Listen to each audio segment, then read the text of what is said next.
thil pakhat kan in tir mai teng chun thum chu hei hi LED ani ta chuan hi battery hei transistor hei resistance ania he tilai mi hi photo resistance ani hei ber hi kan man tangkai na karon en tir don ni hei photo resistance alo nia hei hi khoeng sha thei le signal tang po man ve thei thawa kan signal pe ka sir khan chuan hei hi om zia taka chuain signal a hmu tlem le thil engemaw signal kha hmu tlem le output a khan volt signal kha chhuak tlem ve zel ta khoeng a hmu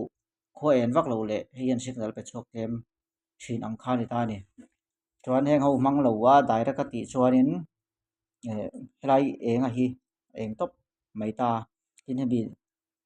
photo resistance a hianin direct battery volt signal kan thun chuanin hei eng hmal top thei bok ta ni chumi lo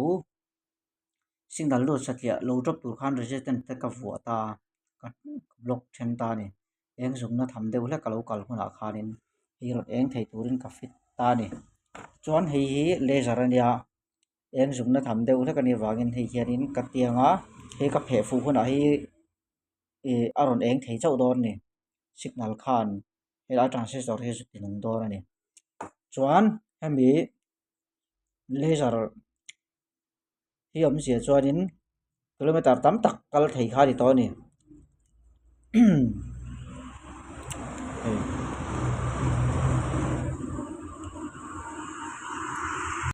kilometer zatel po ni se hemi laser hi chu kal tlang vek thei to tiang hmuna chuanin antenna na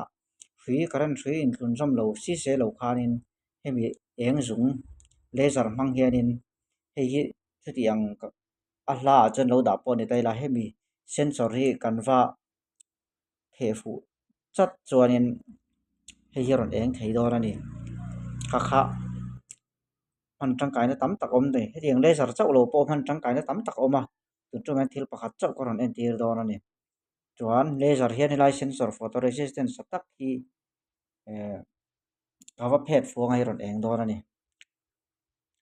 ka me ka on chhung chawa eng zelang khu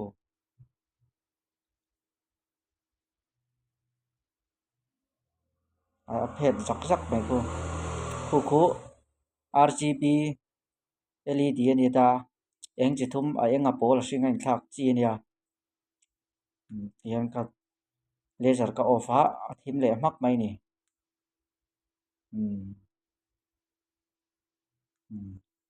laser ther lo po khanin hei hi a on en thei ni hei hi light ania hei mang pon ati thei don ni kan phet chinanga hei off a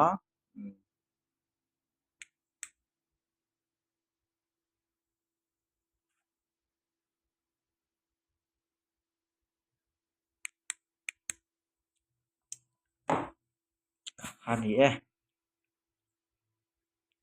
hetiang photo resistance a hi ka soi le du pakhat chu khoeng tha thei ni wangin kan mobile phone ate po hetiang system a siam hi ni ta auto brightness a kan da